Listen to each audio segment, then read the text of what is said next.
160 Masehi dan Paraseas 206 Masehi. Anatema Sabellian sebagai heresi. Oneness merupakan salah satu bidat atau heresi yang pernah ada di masa lampau dengan sebutan Sabellianisme atau monarkianisme. Bidat ini dinyatakan sesat dalam konsili ekumenis ketiga, yaitu konsili Konstantinopel I tahun 381 Masehi. Di zaman modern sekarang ini lebih dikenal dengan sebutan aliran Jesus Only. Asal-muasal Oneness. Ajaran Oneness diprakarsai oleh Maria Woodworth Ether pada tahun 1191. Ajaran Oneness mengajarkan bahwa hanya ada satu Allah saja, namun bermanifestasi menjadi Bapa, Anak, dan Roh Kudus. Saat Allah berinkarnasi, maka dia menjadi Yesus, dan setelah dia naik ke surga, maka dia menjadi Roh Kudus. Sehingga disimpulkan bahwa Allah adalah Yesus dan Yesus adalah Bapa dan Bapa adalah Yesus, sehingga Allah yang Esa itu adalah Yesus.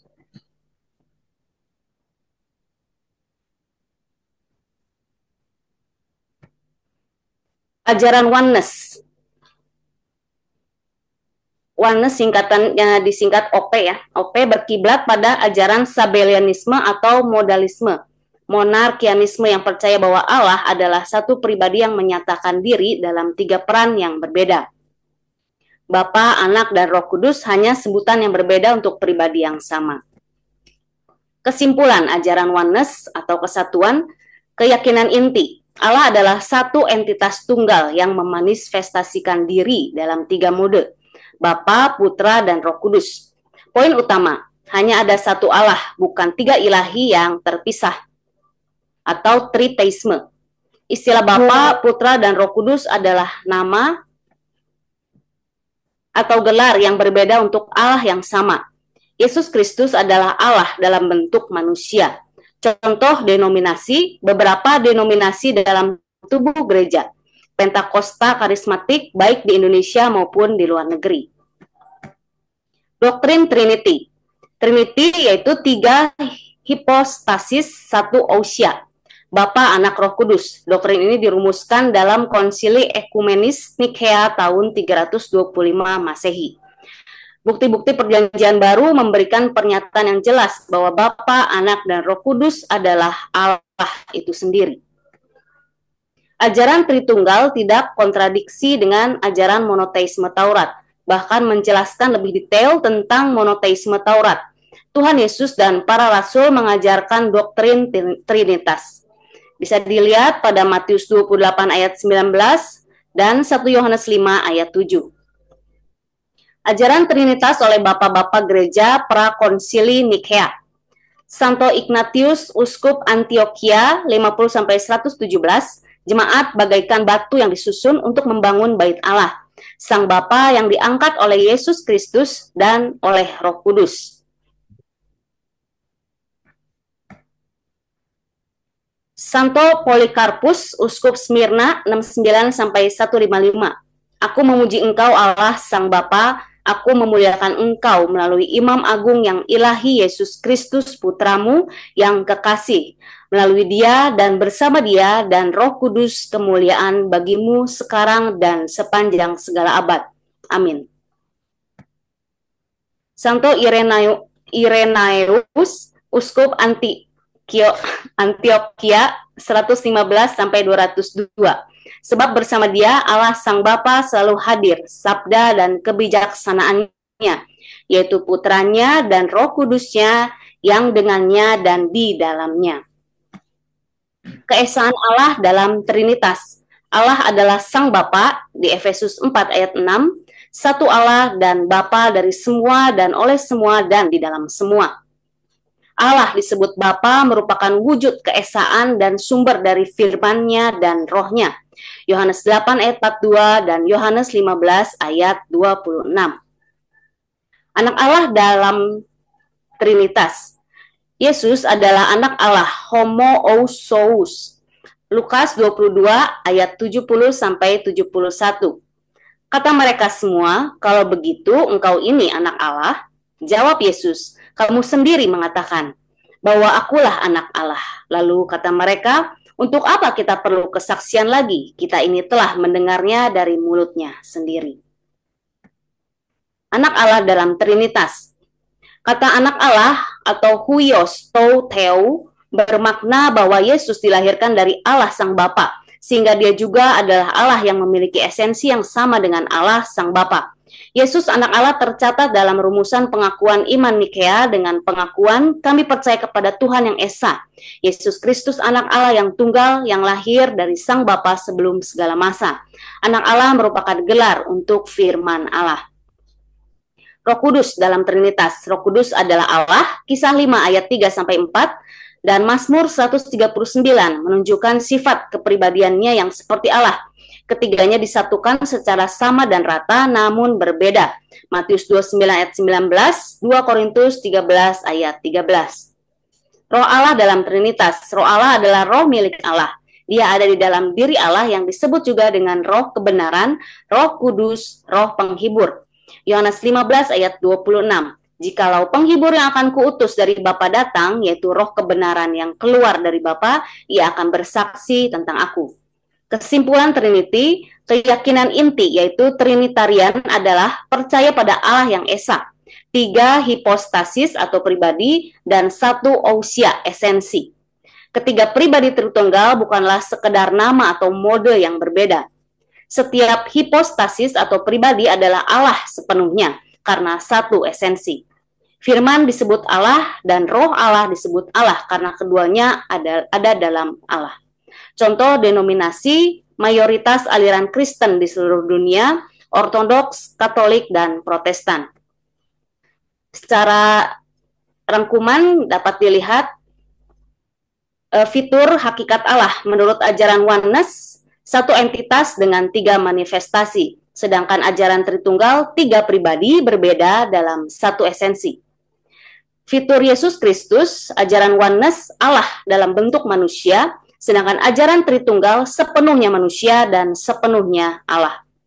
Fitur Roh Kudus, ajaran Oneness, aspek dari Allah, ajaran Tritunggal, pribadi yang berbeda dalam Tritunggal. Di sini kami ada cuplikan video, mungkin Bapak Ibu bisa lihat.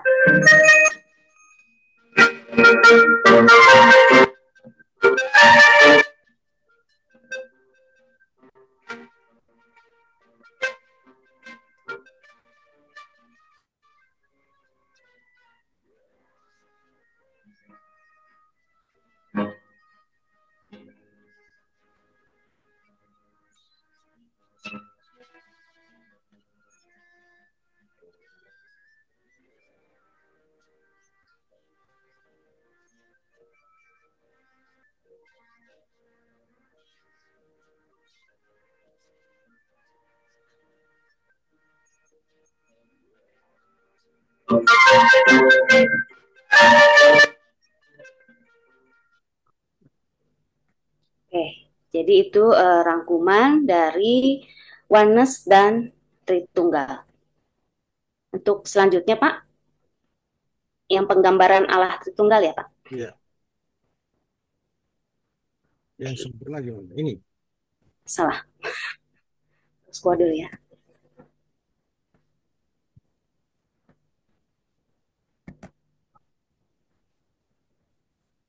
Nah, selanjutnya adalah penggambaran tentang Allah Tritunggal. Di sini kami ada skema penggambaran Allah Tritunggal secara sempurna. Allah adalah Bapa, kalau kita lihat Allah adalah Bapa, Allah adalah Anak, dan Allah adalah Roh Kudus. Bapa, Anak, dan Roh Kudus adalah Allah. Ketiganya adalah pribadi-pribadi yang berbeda satu sama lain. Jadi Bapa bukan Anak, Anak bukan Bapa, Bapa bukan Roh Kudus, Roh Kudus bukan Bapa, Anak bukan Roh Kudus, dan Roh Kudus bukan Anak. Penggambaran Allah Tritunggal secara sempurna. Tritunggal yaitu 3 pribadi, 1 esensi, atau 1 hakikat. Tiga pribadi berbeda satu sama lain namun setara dan berelasi. Bukan tiga Allah, melainkan satu Allah dalam pribadi yang berbeda. Kajian terhadap skema Allah Tritunggal yang terbatas. Pencetus skema Allah Tritunggal belum diketahui dengan pasti, namun dapat kita identifikasi dari rumusan pengakuan iman rasuli sebagai rangkuman dari pengajaran para rasul. Melihat skema Allah Tritunggal yang multitafsir yang umum beredar pada masa kini, maka kita harus menilik pengakuan iman rasuli original sebelum ada tambahan filik. Kajian terhadap skema Allah Tritunggal yang terbatas. Sumber multitafsir dari skema Tritunggal terjadi karena adanya dampak dari filikwe, di mana roh Allah berasal dari Bapa dan Anak. Jika hanya Allah atau Bapa yang menjadi sumber dari firman dan roh Allah, maka skema Tritunggal tidak akan membingungkan. Skema dua dimensi yang berbeda terhadap Allah Tritunggal tanpa filikwe. Skema Allah Tritunggal tanpa filikwe menjelaskan bahwa firman dan Roh Kudus ada di dalam Allah. Allah atau Bapa menjadi sumber keilahian dari firman Allah dan Roh Kudus. Roh Kudus hanya berasal dari Bapa. Skema tiga dimensi tentang Allah Trinitas. Manusia merupakan representasi dari misteri Trinitarian. Santo Gregorius dari Palmas, Tesalonika. Misteri keesaan Allah yang Trinitarian. Kemisterian Allah Ehad yang Trinitas memberikan pengertian bagi manusia yang diciptakan menurut gambar dan rupa Allah, serta merefleksikan kondisi perikoresis seperti Allah Sang Halik. Kejadian 1 ayat 26, Efesus 2 ayat 10. Itu adalah gambaran akan Allah Tritunggal. Dan selanjutnya adalah eksegesis Yohanes 1 ayat 1.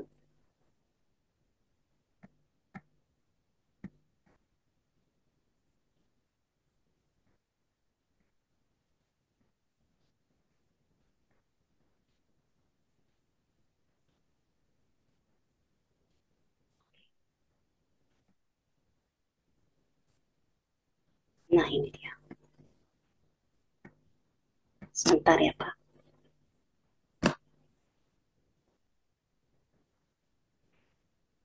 Yohanes 1 ayat 1, kami mengeksegesis, yaitu N are hologos kai hologos en pros ton theon kai theos en hologos. Jadi n itu preposisi atau di sini kasusnya adalah datif, artinya di dalam, di atau pada. Lalu aren adalah kata benda, deklinasi 1, datif feminim tunggal, artinya pada mulanya. Lalu n adalah bentuk indikatif imperfect aktif, orang ketiga tunggal, yaitu dari Amy, artinya ia dulu adalah. Lalu hologos, yaitu kata benda, deklinasi 2, nominatif maskulin tunggal, artinya firman itu.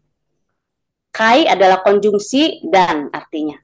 Hologos sama, kata benda, deklinasi 2, nominatif maskulin tunggal, artinya firman itu. Dan N juga sama, ia dulu adalah. Pros adalah preposisi, dalam kasus ini adalah akusatif, artinya kepada, arah, dengan, atau pada. Kai, konjungsi, dan. Tonteon, yaitu kata benda, deklinasi 2, akusatif, maskulin tunggal, artinya kepada Allah. Karena kasusnya akusatif, jadi kepada Allah.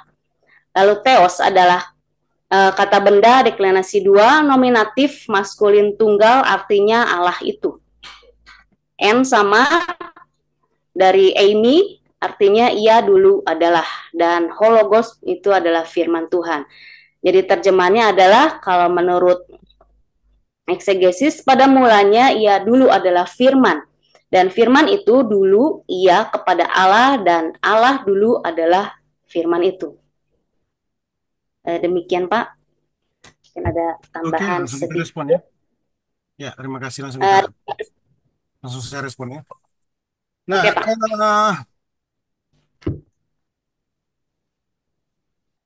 Kalau kelompok satu kan dengan begitu tegas menyatakan oneness heresi, gitu kan? Nah, sesatnya karena dianggap new Sabellism, begitu kan? Coba kita lebih berpikir secara moderat. Ini Anda boleh terima, tapi juga tidak boleh terima. Namanya kan juga apa? Knowledge. Ya. Begini,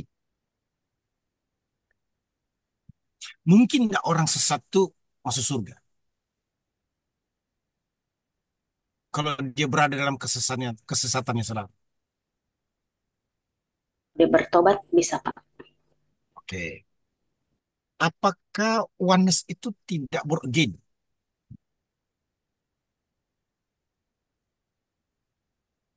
Jadi lahir baru. Coba kelompok satu. Ini kita out of the box nih ya. Berpikir di luar box. Begitu kan? Supaya kita bisa berteologi dengan wise gitu ya, dengan smart, dengan nyaman, tenang, teduh gitu. Ini istilah heresi ini dalam pemahaman saya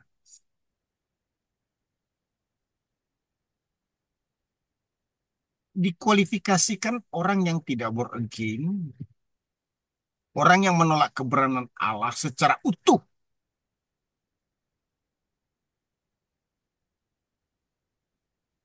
tidak mendapatkan hidup yang kekal.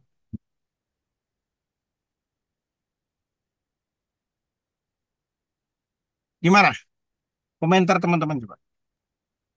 Kalau Ya, kita mungkin saya bisa bantu, Pak. mengkualifikasikan bahwa oneness ini heresi, silakan Pak Agung. Iya, begini Bapak.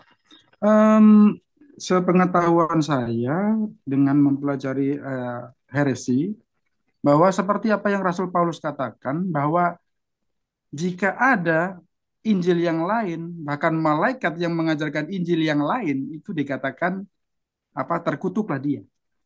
Mungkin Bapak setuju dengan ini ya. Sepakat Karena ini sekali. jelas firman Tuhan menyatakan begitu ya. Yes, oke.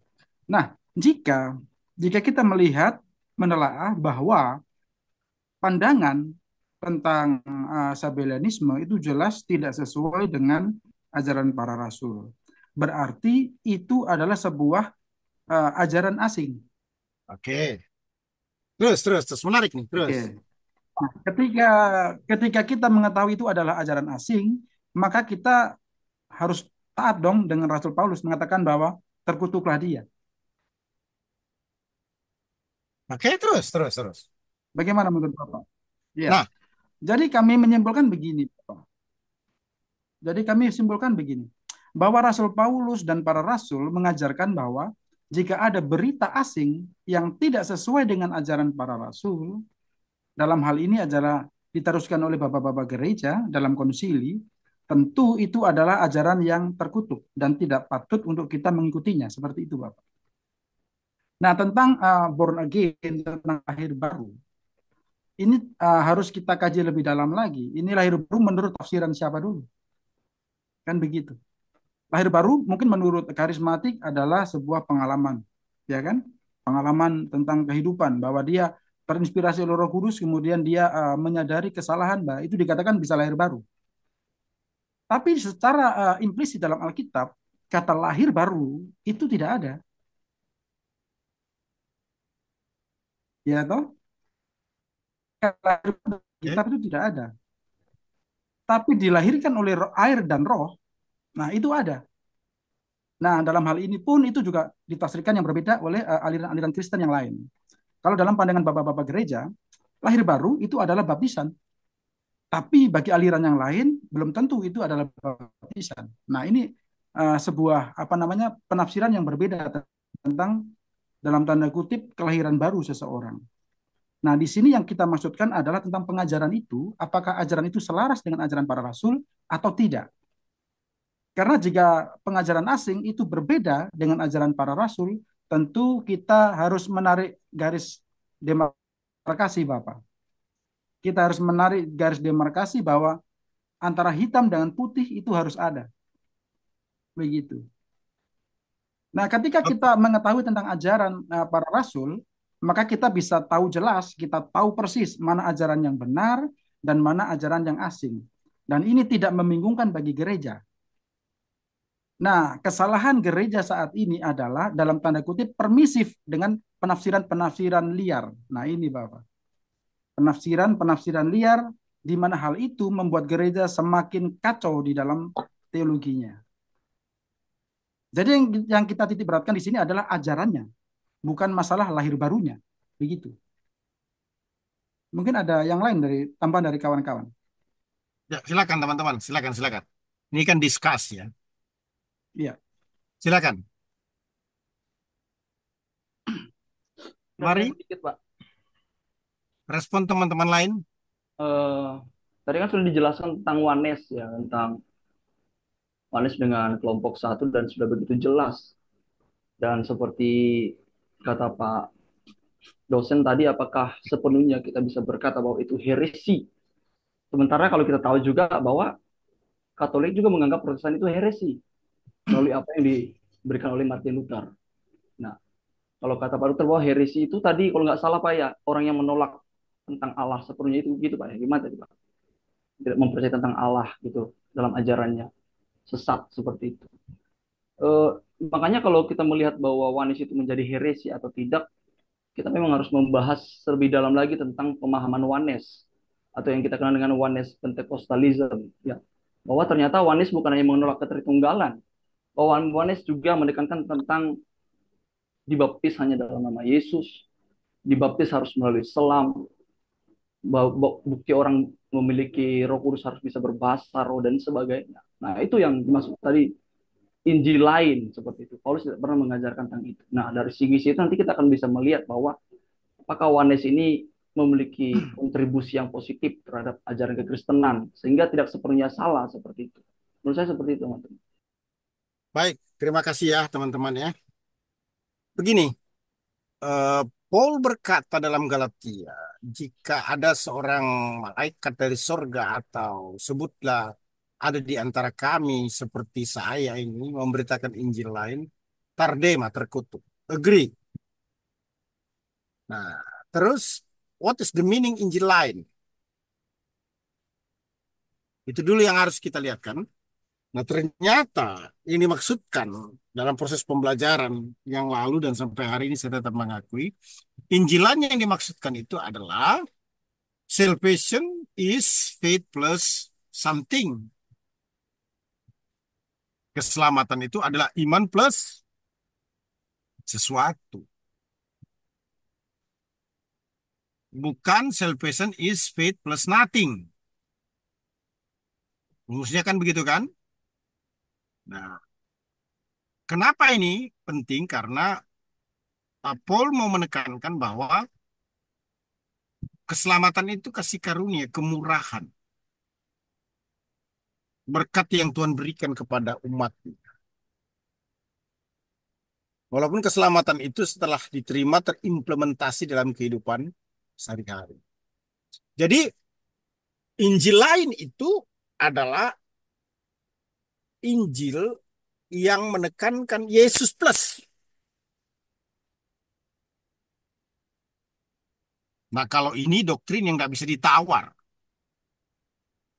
Saya kira Pak Kris selama dia hidup saklek dan saya sangat menghargai itu sampai hari ini tetap memegang teguh pengajaran itu. Betul, kita tolak salvation Yesus plus. Kita terima salvation plus nothing, bukan plus something. Tidak bertentangan dengan teks yang mengatakan kerjakanlah keselamatanmu. Ya? Sama sekali tidak. Nah itu. Kalau begitu, kesimpulannya, pengajaran lain, kalau mau disimilarkan dengan heresi sesat, artinya orang yang heresi, orang yang sesat, bagaimana nih? Dipastikan masuk neraka, begitu kan? Betul nggak? Ya, betul Pak. Begitu kan? Dipastikan begitu kan? Itu dulu logika kita pertama. Ya, Agar body Kristus ini, body of Christ ini tidak apa ya, tidak terpecah-pecah, gitulah, begitulah. Kapan kita mengatakan itu sesat? Kapan kita mengatakan itu keliru? Ini istilah yang jadi populer sekarang. Sesat, sesat, sesat, sesat. Sesat dalam konteks Kristen itu apa sih sebenarnya? Karena yang ngucapin orang Kristen kan, tidak terima Yesus sebagai Tuhan dan Juru Selamat pribadi, tidak ada pengampunan. Nah, menarik tadi. Baik Pak Agus maupun brother kita yang kedua memberikan satu wawasan, timbul pertanyaan. Sebutlah oneness ini salah. Salahnya di mana? Keyakinan akan kepastian hidup yang kekal di dalam Yesus Kristus saja, atau kekeliruan dalam memahami Trinity. Kalau orang itu mengalami kekeliruan dalam memahami tentang Trinity, tetapi dia meyakini Yesus satu-satunya juru selamat dan tidak ada yang lain, pertanyaannya adalah, apakah dia tidak mendapatkan pengampunan dosa dan kepastian hidup yang kekal? Silakan. Harusnya Yang harusnya lain. mendapatkan, Pak. Gimana Bu Yanti? Bu Yanti Yang gereja penting mana dulu nih? Boleh, boleh enggak? Gereja mana ah, nih? Boleh. bagaimana Bapak? Gereja apa? Gereja apa Bu Yanti? GKRI Bapak. Oh, GKRI, Gereja Injili ya. Nggih. Moderat, moderat, moderat. Moderat. Saya sebut Ya, moderat. saya ingat dulu perkataan Pak Kris berkata begini, tidak apa-apa kita masuk surga dengan teologi yang kurang tepat begitu. Maksudnya dengan pemahaman yang seperti Bapak sampaikan tadi, pemahamannya tentang Trinity itu yang salah gitu, Pak. Tapi kalau imannya kepada Kristus sendiri, itu kan tidak bisa diganggu gugat. Jadi kalau Ibu Percaya sepakat Yesus, mana nih? Nggak boleh dong disebut oneness heresi. eh, boleh-boleh. Kalau disimilarkan sesat itu Injil lain. Nah, kalau ya, saya setuju dengan yang Bapak sampaikan tadi bahwa Injil lain yang dimaksud itu kan yang iman plus itu, Pak. Nah, tapi Something. kalau kita lihat pemahamannya si Wanes ini, dia pemahamannya tentang Trinity-nya yang sepertinya menurut saya yang kurang Keliru. tepat. Tapi yang lain? Um, Oke. Oke, thank you, Bu. Yang lain, yang lain, yang lain. Pak Edi gimana Pak Edi? Nyimak nih kelihatannya Pak Edi nih. Nah, iya Pak, kalau saya sih apa Wanas heresi saya nggak setuju Pak, karena Oh kan gitu. memang ini Tritunggal itu kan hanya sebagai pemahaman antara doktrin ya Pak. Sorry, Bisa aja sorry. Boleh tahu nggak Bapak gereja apa nih? Pantai Kosta Pak, Oh, bisa Pantai amat. Kusta. Oke, oke, oke. Iya, Silakan, silakan, jadi silakan. kalau doktrin gereja kan memang bisa beda-beda ya Pak. Kadang-kadang ada Oke. doktrin gereja yang tidak tidak bukan tidak mempercayai tapi tidak berbahasa roh misalnya Pak. Itu kan bukan berarti kalau orang tidak berbahasa roh tidak bisa masuk surga. Kalau dia percaya Yesus pasti masuk surga. Artinya bahwa doktrin Wanes itu orang tetap bisa masuk surga kalau dia percaya pada Kristus Pak. Cuma Oke. pemahaman dia aja yang salah mengenai Tritunggal itu sendiri. Karena memang akhir-akhir ini banyak diperdebatkan mengenai Tritunggal kan.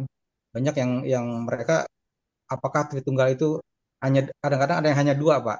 Hanya Yesus dan Allah aja gitu. Roh Kudus mereka nggak percaya. Bukan tidak percaya tapi tidak mengakuinya.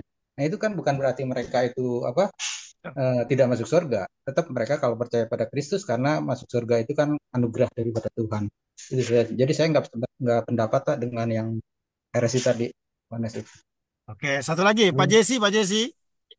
Berarti Pak, Iya kekeliruan Pak. itu kekeliruan itu tidak membuat orang masuk neraka itu Pak ya. Kekeluaran dalam memahami firman. Jadi seperti itu jadinya. Nanti kalau dibiarkan keliru terus, akhirnya jatuh dalam jurang. Oke, Kita silakan. Thank you, thank you, thank you. ngomongnya ada Silakan, keselamatan. Pak Jesse. Silakan. Thank you, Pak Iya. Brandy. Jadi Silakan. ke- Kalau saya amatin, saya lihat dari selama kuliah perkuliahan ini juga Bapak menjelaskan itu menambah apa ya, clear dan hal-hal yang saya simpan selama ini juga itu bisa diterobos gitu kalau saya lihat dari pemahaman-pemahaman ini.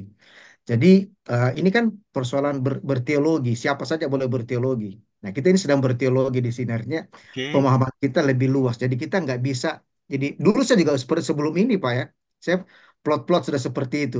Tapi setelah mendengar ya teologi, eh, pandangan teologi dari Pak Anas, itu kan kita harus terbuka. Jadi konsep kita juga tidak bisa kita kungkung, oh seperti ini. Nah itu hasil progres. Nah bagi saya ini ada suatu hal yang bagi saya ini suatu breakthrough ya, terobosan pemahaman saya sendiri. Jadi kalau saya melihat cara ini kesimpulannya ini pemahaman kekeliruan dalam berteologi mereka mengenai oneness dengan Trinitas. Jadi prinsipnya selama dia menerima Yesus sebagai mengalami kelahiran baru, born again seperti itu kan janji daripada keselamatan Tuhan, mengaku Yesus Kristus sebagai Tuhan, tidak ada Tuhan yang lain. Itu kan mereka seperti itu. Nah, mungkin kalau kita bisa lihat dari mengacu di apa 325 konsili seperti itu di Nikea itu. Nah, kita coba itu menjadi salah satu patokannya barangkali patokan di situ. Tapi kembali itu kan manusia juga yang buatannya kesepakatan bersama satu sidang raya. Ini patokan seperti seperti ini.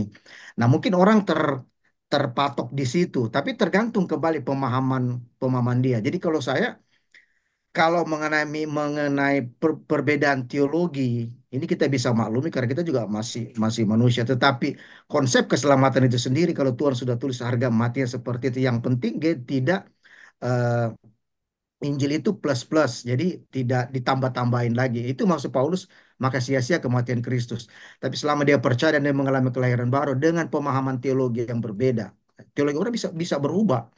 Nah, who knows, siapa tahu one day satu hari. Jadi seperti juga ada pemahaman oneness yang tadi terus bisa bisa berubah seperti itu. Jadi kesimpulannya saya hari ini saya memahami setelah kuliah ini nggak bisa. Kalau kita mau jadi pendengar seperti tujuan kuliah kita ini adalah kita bisa menjadi apa ya?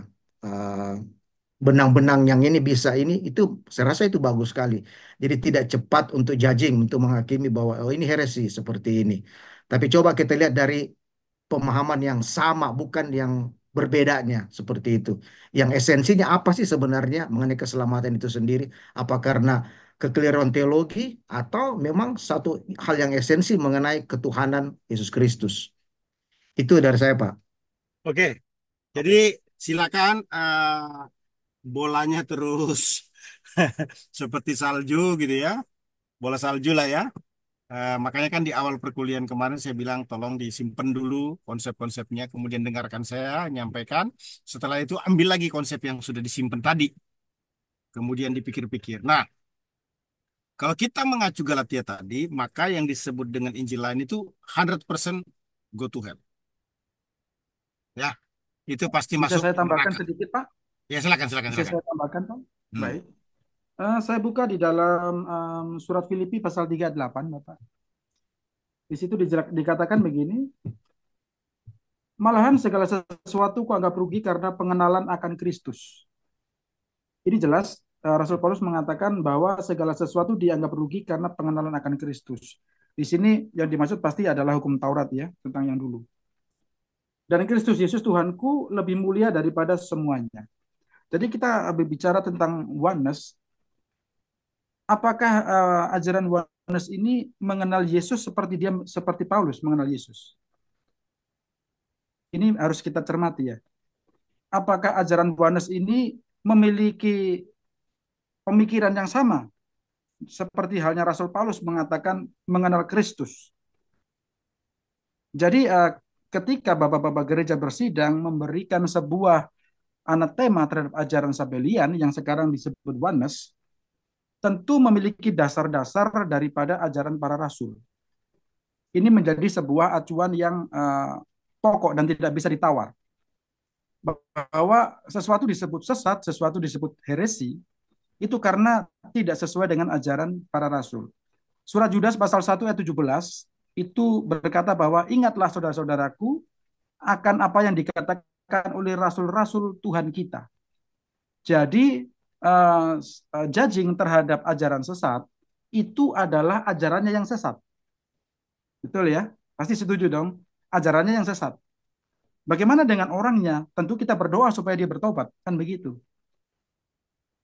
Ajarannya yang salah, tapi kita berdoa untuk orangnya supaya dia bertobat. Nah, ini baru saya rasa ini sesuatu yang bisa diterima karena kita menghakimi bukan menghakimi orangnya, tapi menghakimi ajarannya yang salah. Begitu. Maka dalam surat yang lain Rasul Paulus mengatakan apa doakanlah dia. Kan begitu ya.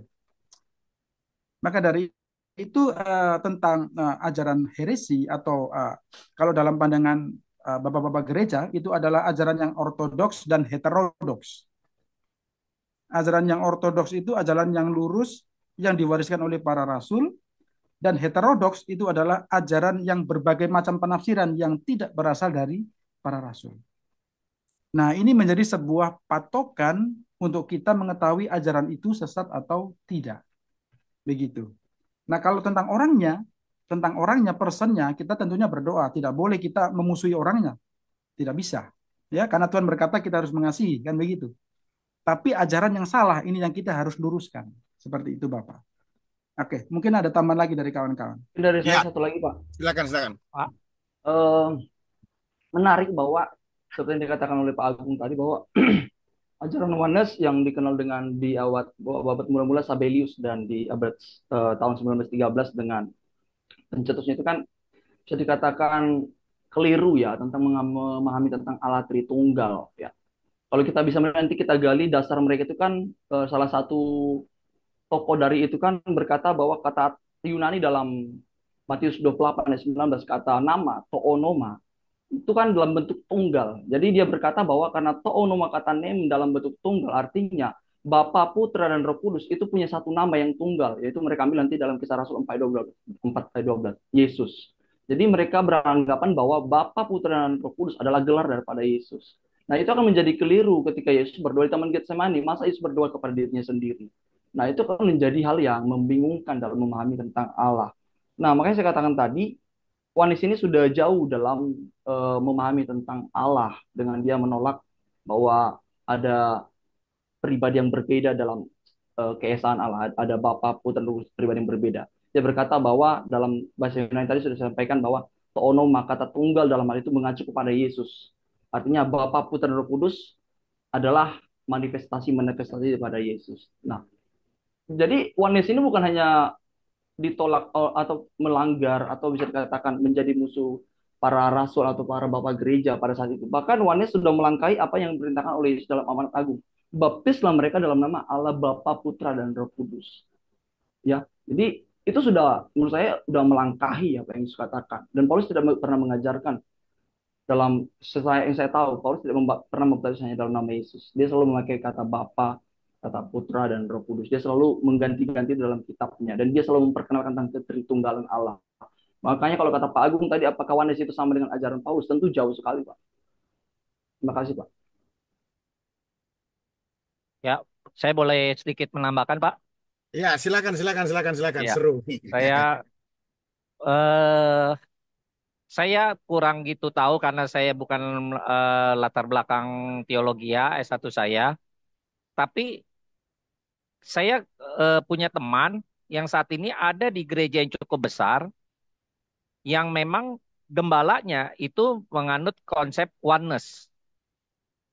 Saya juga nggak tahu apakah oneness itu sama seperti oneness-nya abad mula-mula atau tidak gitu. Tapi saya sering berdiskusi dengan teman saya itu, loh emang sekarang di gereja ngajarinnya nggak ada Tuhan Yesus ya? Ada tetap.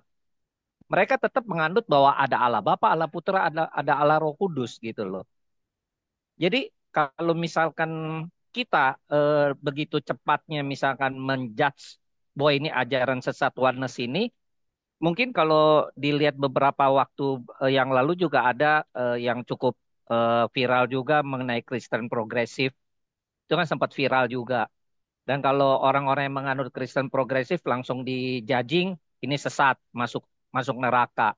Tapi kalau ditelisik mereka lebih dalam lagi, mereka hanya ternyata mengambil kata kekristenan itu harus progresif, memang harus bergerak, bertumbuh terus gitu loh secara dinamis. Jadi kalau misalnya kita bicara tentang oneness ini sesat, mungkin kita perlu ada diskusi yang lebih mendalam lagi, orang-orang yang menganut paham oneness yang ada sekarang ini, mereka juga punya dasar-dasar firman Tuhan. Bukan Injil-Injil baru, tapi Injil yang ada di dalam perjanjian baru juga gitu loh Pak. Nah ini yang mungkin memang agak sedikit membuat kita jadi bingung gitu loh Pak. Itu aja sih yang mungkin bisa saya tambahkan Pak. Terima kasih. Oke. Ya, kita Oke, bahas Bapak, saya oneness. tambahkan lagi, Bapak. Silakan, Saya bisa silakan. tambahkan lagi, Bapak? Silakan, Oke. silakan lagi. Mungkin saya tangkap dari tadi tentang, gimana sekarang kan kita jadi bingung, ini yang benar yang mana, kan begitu ya. Kok kita imannya harus kepada Yesus? Ya, tentu kepada Yesus, ya. Tidak mungkin kita selamat tanpa Yesus, ya kan. Nah, kalau kita mengacu dalam surat Rasul Paulus 2 Korintus 11 ayat 4, ya. 2 Korintus 11 ayat 4 itu berkata begini. Sebab kamu sabar saja jika ada seorang datang memberitakan Yesus yang lain. Tadi Brother Friendly sempat mengutarakan bahwa apa yang dipahami oleh Rasul Paulus itu tidak sama dengan apa yang dipahami oleh Yohanes. Nah, dalam hal ini dikatakan Yesus yang lain.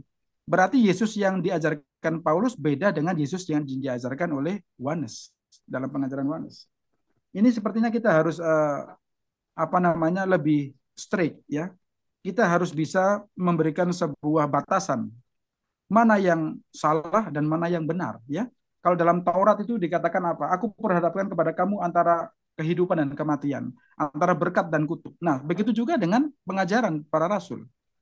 Apa yang ada di dalam pengajaran rasul-rasul yang diteruskan oleh gereja saat ini, baik itu aliran yang dalam tanda kutip yang menurut saya adalah aliran yang bisa diterima karena Trinitarian, yaitu Ortodoks, Katolik, dan Protestan. Itu mengajarkan bahwa Yesus itu adalah juru selamat dan Yesus itu adalah firman Allah. Itu yang pasti dan pengajaran itu tidak bergeser, tidak berbeda dengan ajaran para rasul. Nah, ajaran Yohanes ini jelas berbeda dengan apa yang dipikirkan oleh Rasul Paulus dan yang lainnya, gereja-gereja yang dalam tanda kutip yang ortodoks ya. Saya ngomong ortodoks di sini adalah gereja yang mewarisi iman ortodoks. Baik ortodoks sendiri, Katolik dan Protestan. Jika kita ngomong tentang Yesus yang lain, pasti kita harus berpikir ulang. Ya, apakah ajaran itu seperti yang diajarkan para rasul tentang Yesus atau Yesus yang lain? Nah, dalam hal ini kita tidak bisa permisif ya, tidak bisa ya udahlah kalau dia percaya pada Yesus yang penting dia mengaku Yesus adalah jalan kebenaran, ya sudah. Itu tidak salah. Nah, begitu. Nah, kita tentang ajaran itu kita harus straight ya, kita harus straight. Pasti ada benar, ada salah. Tapi mengasihi orang yang sesat itu kita harus berdoa, harus berusaha menyadarkan dia dengan cara yang santun, kan begitu. Apologia itu kan memberitakan pembelaan iman dengan cara yang santun ya, bukan cara yang arogan atau cara yang tidak baik seperti itu. Saya rasa kita harus kaji ulang, berpikir ulang supaya kita tidak bingung ya. Kalau kita sabar terus dengan ajaran-ajaran sesat, maka yang terjadi adalah kebingungan dalam gereja. Kalau para teolog saja bingung, bagaimana jemaatnya? Kan begitu akhirnya. Jadi itu menurut saya, mungkin ada tambahan lagi dari kawan-kawan yang lain. Seperti terakhir Pak, untuk menyimpulkannya bahwa bagaimana jika Wanes tetap pada pengajaran mereka, dalam kekeliruan mereka, dan juga ada beberapa poin-poin lainnya, baptisan itu menyelamatkan, juga bahasa roh itu adalah bukti kita menerima Roh Kudus. Bagaimana ketika mereka sampai akhirnya mereka mati dalam kekeliruan itu, apakah mereka tetap diselamatkan Pak? Itu aja Pak, terima kasih. Baik, statement saya yang pertama. Siapapun yang mengaku Yesus Tuhan adalah juru selamat di dalam iman, bukan karena perbuatan baik, go to heaven. Oke? Waktu itu. Terus bagaimana dengan waktu dia masih hidup? Iman ke sorga harus dibedakan dengan iman dalam kesaksian. Iman ke sorga only faith plus nothing. Ya. Iman kesaksian, oh tidak, faith plus something. Artinya orang yang sudah percaya Yesus dalam hidupnya harus memberikan kesaksian. Nah, itu dulu. Sorry, saya mau sampaikan tadi ada pesan kita mau sampai jam 9.45 ya ternyata ya. 15 menit katanya istirahat ya, bukan 30 menit ya. Gitu yang saya dengar ya. Tapi nanti kalau mau dikoreksi lagi silahkan di pertemuan ketiga dan keempat. Nah, saya ada pada posisi yang terserah bagaimana Bapak Ibu, tapi saya ini mencoba untuk membuat benang-benang yang putus itu menjadi jubah. Bisa lihat gambar ini? Bisa, Bisa. Bisa, Pak. Inilah orang nomor satu pemimpin Wanes. Namanya Dr. David Bernard. Ini pemimpin seluruh dunia Wanes yang ada di 200 negara. Lebih. Ini orang kepercayaannya. Ini saya. Ini Ibu Rina. Ini saya juga. Inilah Wanes tokohnya di Indonesia. Li Amin. Untuk apa sebenarnya gambar itu? Ingin menunjukkan bahwa konsep-konsep itu saya coba untuk paham. Untuk sementara, belum tahu kalau ada perkembangan yang berubah ya, bahwa United Pentecostal Church mengaku Yesus satu-satunya juru selamat dan tidak ada yang lain. Namun dalam konsep Tritunggal, dia susah memahami itu. Betul, Bapak itu anak, Bapak itu Roh Kudus. Dalam konsep mereka. Apakah mereka tidak mengaku Roh Kudus? Mengakui Allah. Apakah mereka tidak mengakui Bapa adalah Allah? Mengakui Allah adalah Bapa. Nah, saya memberikan apologi bahwa Bapa Anak Roh Kudus different. Tuhan tidak pernah mati. Yang mati itu kemanusiaan Yesus. Bapa tidak pernah tersalib. Dia tidak pernah menjadi juru selamat. Roh Kudus tidak pernah menjadi juru selamat. Karena dia tidak pernah menjadi penebus.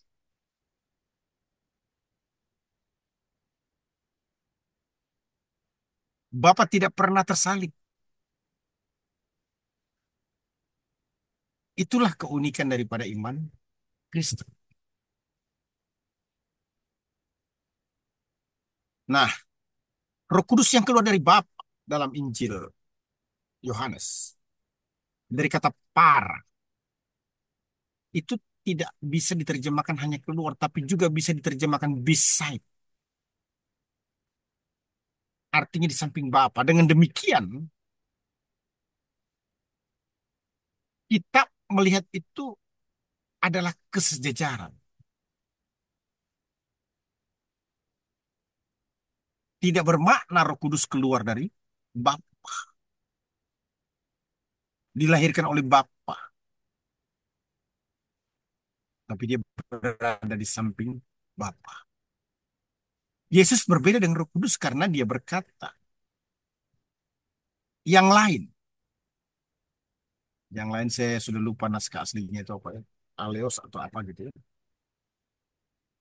Parakletos, Bapak. Bukan. Yang lain itu maksudnya ingin menunjukkan dua pribadi yang berbeda. Roh Kudus dengan Yesus. Pribadi yang lain. Bukan pribadi yang sama. Dalam naskah Yunani itu ya. Artinya apa? Itu dua pribadi yang berbeda. Nah, timbul pertanyaan, apakah Wanes yang sekarang ini betul-betul Sabianisme yang lama, original, duplikasi? Ini kan perlu dicek kan? Terus, apakah Wanes itu perbedaannya hanya pada konsep Tritunggal atau masih ada lagi yang lain? Nah, saya menganut paham begini. Cuma satu yang tidak boleh menjadi harga mati. Bukan berarti yang lain diizinkan, dilonggarkan, tidak. Tapi itu kenyataan yang tidak bisa dihindari. Melihat kepentingan body of Christ ini, maka saya menyatakan dalam kesempatan ini, kita beda. Kalau Anda tidak mengakui Yesus satu-satunya juru selamat. Tapi kita sama. Kalau ya alon itu si RP tulisnya katanya alon atau alos ya, yang lain itu tadi Roh Kudus dengan Alon Parakleton, ya. Alon. alos ya, alos istrinya alos yang lain ya. Kita berbeda kalau Anda tidak mengakui Yesus sebagai juru selamat.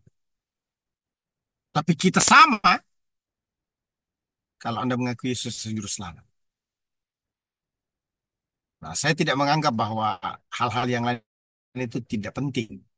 Tapi selama ini kita masih mengaku Yesus adalah Tuhan, kita church, body of Christ. Begitu ya? Ini nih yang pertama. Setuju, Pak. Terus yang kedua. Pak, boleh tanya sedikit, Pak? Ya, silakan. Tentang penulisan Rasul Paulus tentang satu Tuhan, satu iman, satu baptisan, itu bagaimana, Pak? Iya, iman kepada Kristus, baptisan kepada Kristus. Sama sentralnya semua kepada Christ. Walaupun oneness tidak boleh membaptis dalam nama Bapa, Anak, dan Roh Kudus. Dia hanya berkata baptis dalam nama Yesus.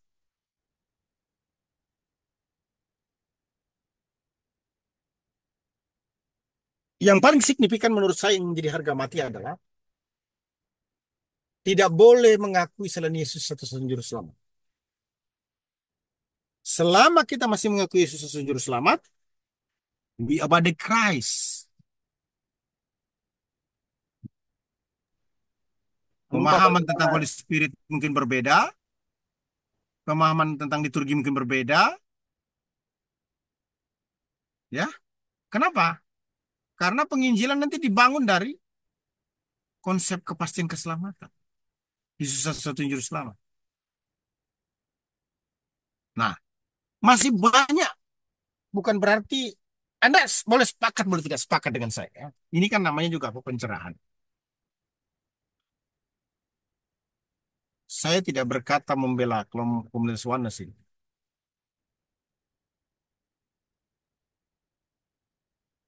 Anda pernah menemukan ibadah United Pentecostal Church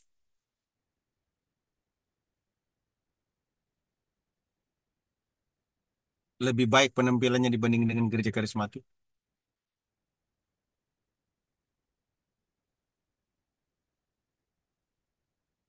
Kampungan banget itu dandanannya orang Oneness itu kalau ibadah. Dalam konteks apa? Jadul. Gak ada yang seksi itu.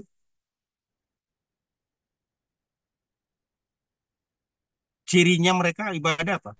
Baju putih itu populer.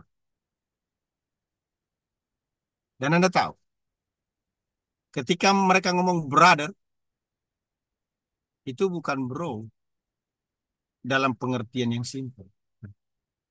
Ketika bicara sister, itu bukan sister dalam pengertian biasa. Mana kata brother itu bagi orang United Pentecostal Church internasional itu mengikat dalam kesatuan tubuh Kristus.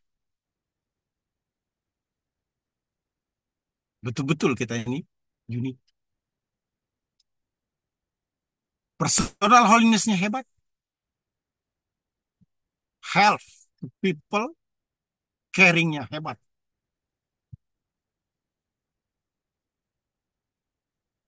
Mungkin sebaiknya begini. Memang kita mahasiswa ini cenderung baca halaman depan, baca halaman terakhir dari buku. Karena memang begitulah cara cepat untuk melakukan ringkasan atau eksekutif summary ya. Nggak apa-apa. Sekali lagi ya, saya katakan, Anda bisa terima pernyataan saya, juga tidak bisa terima. No problem. Namanya juga ini kan discuss, brainstorming kan. Tapi kita perlu membaca buku ternyata. Bukan pendahuluannya dan kesimpulannya. Tapi membaca buku dari awal hingga akhir. Dalam kesempatan ini saya berikan statement. Posisi saya mengakui Bapa, Anak, Roh Kudus adalah Allah. Yang merupakan pribadi yang berbeda. Tapi jika ada orang yang mengaku Yesus adalah Tuhan, tidak sepaham dengan saya, Bapa, Anak, Roh Kudus itu berbeda. Saya belum menemukan di dalam Bible, dia tidak mendapatkan kepastian hidup yang kekal. Izin Pak, sedikit karena mungkin nanti kelompok kami tidak. Apakah ini masih lanjut besok Pak atau kita ke Iya, tema? kita masih berlanjut. Ini saya respon dulu. Oh Ya. iya Pak. Nah, ini tinggal sedikit ini ya. Saya respon aja ya. Langsung setelah itu kita beri, kemudian nanti kelompok kedua, tiga, empat harus tetap dong. Oke. Nah, apa ya? Begini, gini, gini. Ini kita kelas S2. Kelas S2 ini kan harus lebih open minded ya. Jangan dikungkung dalam satu konsep. Kita harus bisa membuat formulasi tersendiri. Tujuannya apa? Supaya Bapak Ibu nanti menjadi lecture itu mantap begitu loh. Mampu mengembangkan logika yang smart. Kedua statement saya.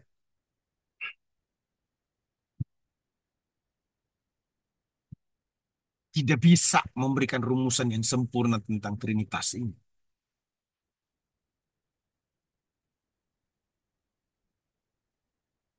Ketika ada orang yang berbicara, saya bisa menggambarkan dengan sempurna tentang Trinitas, disitulah ketidaksempurnaan. Jelaskan kepada saya. Pak, air, es, uap.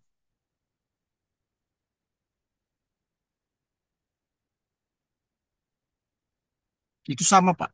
Tapi dia berubah. Kalau uap, nggak ada airnya. Sebutlah begitu kan? Kalau es, nggak ada airnya. Semestinya logikanya begitu kan? Kalau Bapak, nggak ada Roh Kudusnya itu. Kalau Roh Kudus, nggak ada anaknya. Sementara air uap, es, itu satu. Itu juga dia. Es, air dimasukkan ke dalam kulkas, jadi es dia ya. Betul nggak? Analogi itu keliru juga Pak. Iya toh? Itu saya rasa itu Itu analogi yang keliru Pak. batu balau itu. Karena Keliru itu. karena es itu bisa jadi air Pak Lah, nantinya. ya makanya saya bilang, ini kan bicara tentang apa? Coba sampaikan kepada saya secara sempurna. Contohnya, Ada materi kita, Pak. Ada materi kita yang di apa namanya memberikan membagikan alat Tritunggal yang sempurna itu ada, Pak. Dalam materi kita tadi itu. Tapi pada dasarnya Tadi memang sempat saya singgung di situ. tidak mungkin bisa Pak ciptaan menjelaskan penciptanya Pak. Itu menjadi iya ya, artinya begini, berhentilah kita untuk menjadi pahlawan yang mencoba untuk menjelaskan Trinitas ini secara tuntas sempurna. Itu penekanannya. Nah, saya Hanas di kampus lecture, di rumah Bapak, di marketplace employer. Hanas yang sama itu, bukan Hanas yang berbeda. Bapak Anak Roh Kudus itu berbeda. Oke, kopi dicampur gula, campur air, jadi satu. Nggak bercampur tuh Bapak Anak Roh Kudus itu berbeda mereka. Nggak bisa disebut Minuman kopi, bro. Sis. Kalau cuma ada kopinya tanpa gula. Yesus tanpa Bapa, Allah. Roh Kudus tanpa Bapa Allah. Saya tidak bermaksud tidak ada Allah, cuma ada Bapa. Bukan begitu maksud saya. Pak, mungkin ada tambahan dari saya, Bapak. Silakan. Tentang oneness dengan Trinitarian, ini yang menjadi persoalan sebenarnya kan adalah letak keesaan Allah. Letak keesaan Allah itu ada di mana? Ini problemnya. Tadi sempat saya sampaikan di dalam penjelasan itu, yang menjadi letak keesaan Allah itu di mana? Letak keesaan Allah itu ada pada Bapa atau pada inkarnasi Yesus. Itu kan yang menjadi salah satu problem tentang tafsir yang disalahpahami oleh Wanes di situ, Bapak. Mungkin kawan-kawan Makanya bisa kita ini sebenarnya semuanya sepakat. Striknya kan begini, kita menolak konsepnya oneness. Semua dalam ruangan ini kira-kira begitu kan? Betul nggak? Benar, Pak. Kira-kira begitu kan? Kira-kira Betul, Pak. begitu. Nah, cuma yang jadi pengganggu adalah kalau oneness ini disimilarkan dengan Galatia, Injil yang berbeda, apakah patut? Sebab terdema tidak mendapatkan hidup yang kekal. Nah, saya tarik garisnya mundur dikit nih. Jangan-jangan yang kita tolak tentang oneness ini hanya pada konsep pemahaman. Keesaan, tanda kutip kita sebut salah. Begitu kan? Atau sebutlah tanpa tanda kutip. Terus saya berikan ruang nih. Apakah oneness tidak mengakui Yesus sebagai juru selamat? Sangat mengakui. Apakah oneness tidak mempertahankan kekudusan? Sangat mempertahankan kekudusan. Apakah oneness tidak melakukan penginjilan Yesus sebagai juru selamat? Sangat strong. Terus yang membedakan kita dengan oneness ini apa sih sebenarnya? Konsep pemahaman tentang Tuhan. Yang adalah pribadi. Begitu kan? Tapi bukan pada konsep Yesus sebagai juru selamat.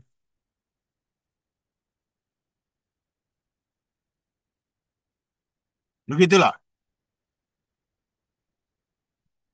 Nah, ketika Bapak Ibu mengalami kesulitan untuk mengembangkan doktrin, maka saya mau berkata dalam kesempatan ini, memberikan ruang lagi yang tidak boleh berubah hanya satu. Apa itu?